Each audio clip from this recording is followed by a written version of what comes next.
Alhamdulillah. Alhamdulillahilladzi arsala rasulahu rahmatan lil alamin. Wa anzala kitabahu hudal lil muttaqin.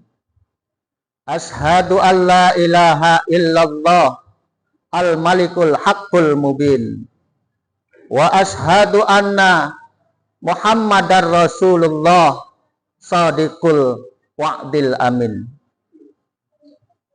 Allahumma salli ala Sayyidina Muhammadin nabiyil ummiyyi wa ala alihi wa sahbihi wa barik wa sallim.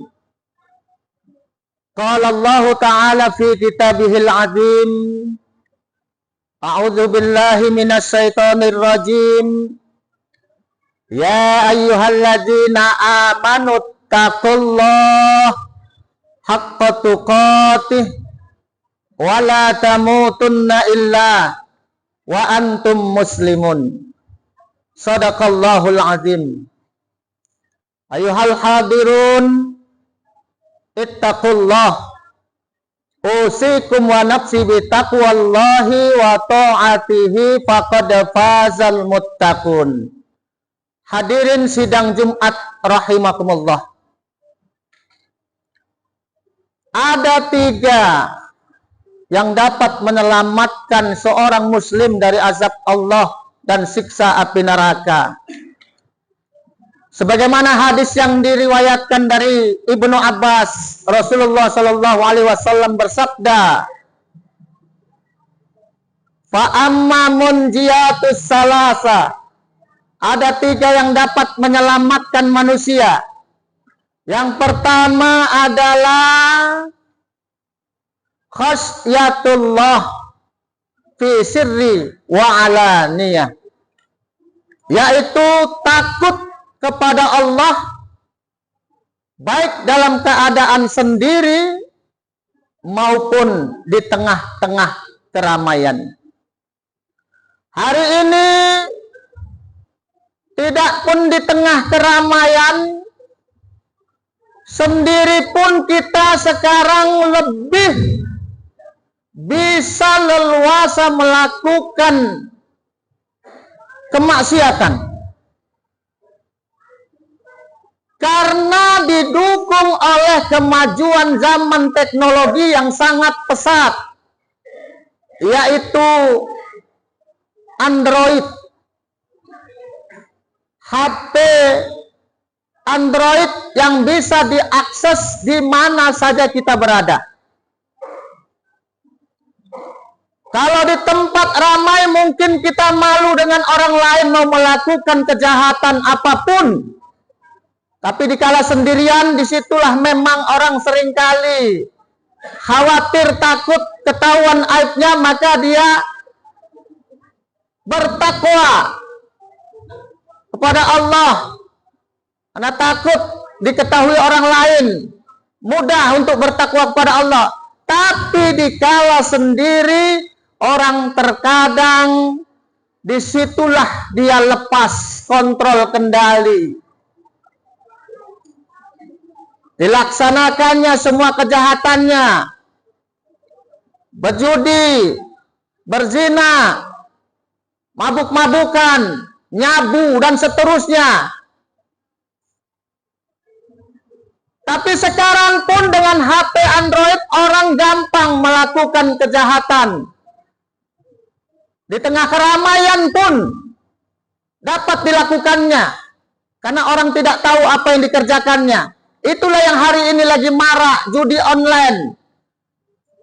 Jangan di kamar mandi, di kamar, di tengah orang ramai sedang duduk berkumpul dengan teman-temannya pun bisa main judi online, bisa melakukan kejahatan.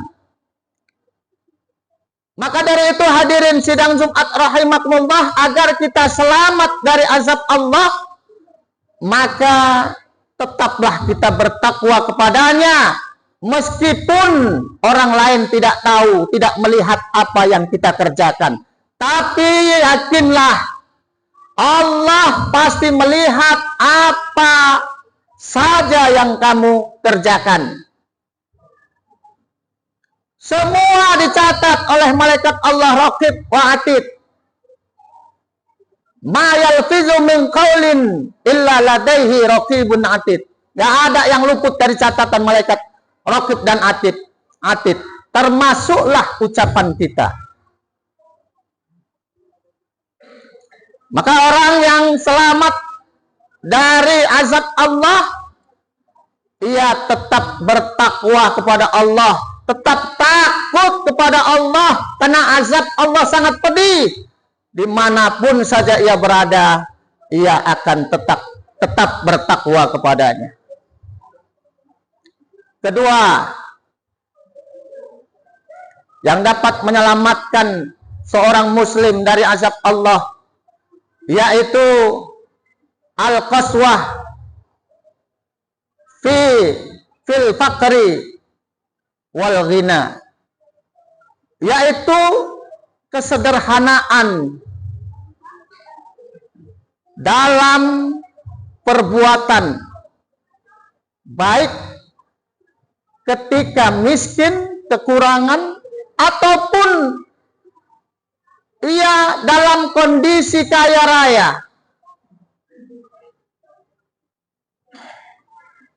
Sedangkan orang kaya saja pun diajarkan agar tetap berlaku sederhana, tidak boros.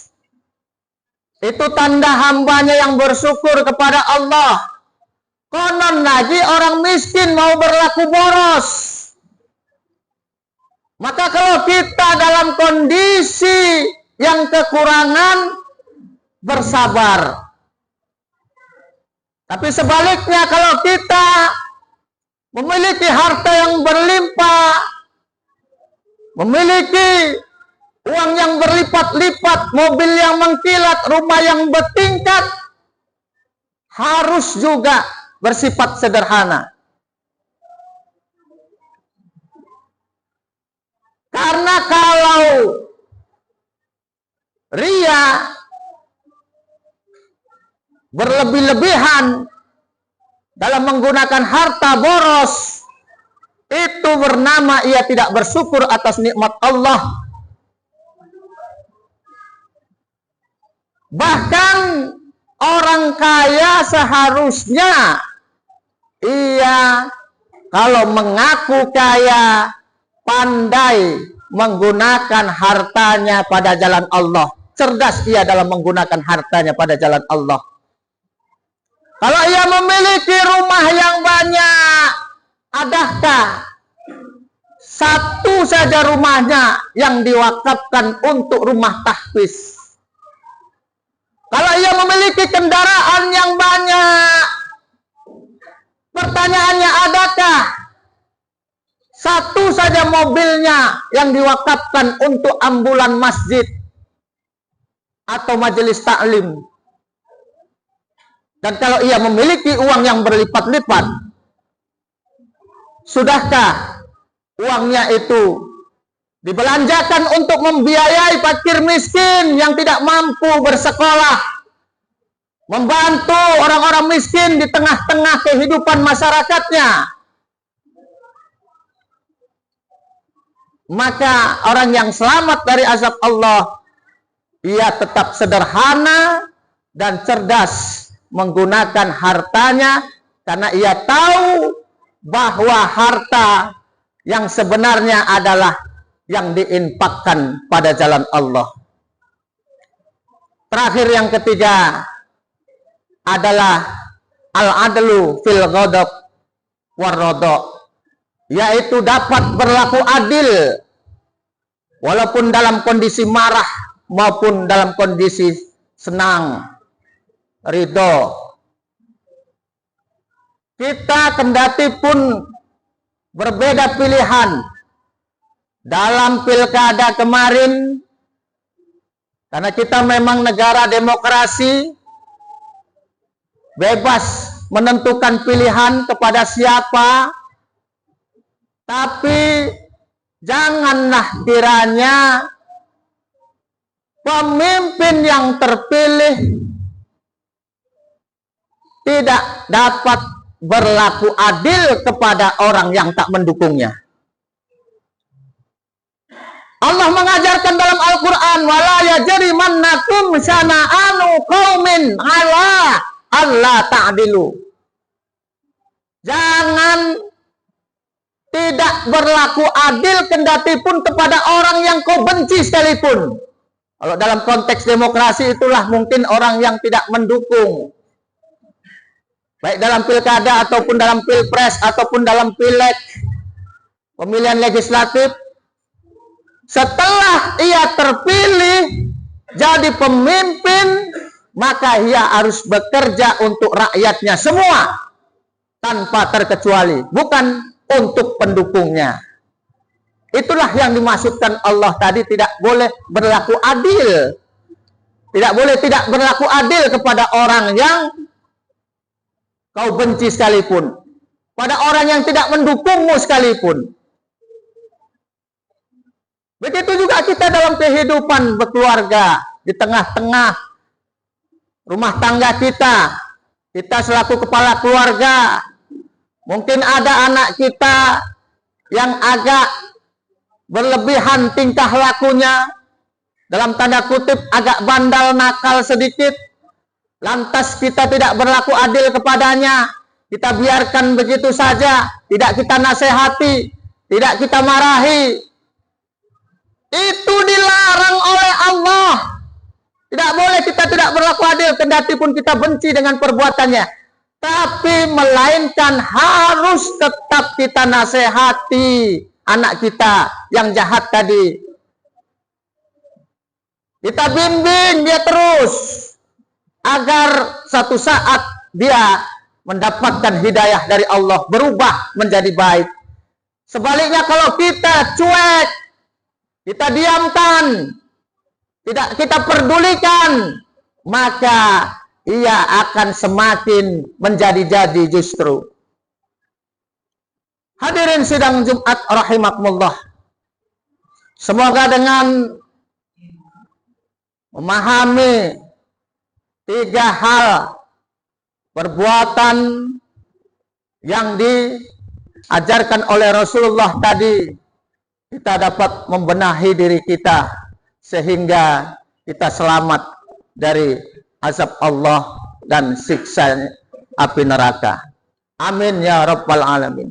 Barakallahu li wa lakum fil Qur'anil azim wa nafa'ani wa iyyakum bima fihi minal ayati wa dzikril hakim. Aqulu qawli hadza wastaghfiruhu innahu huwal ghafurur rahim.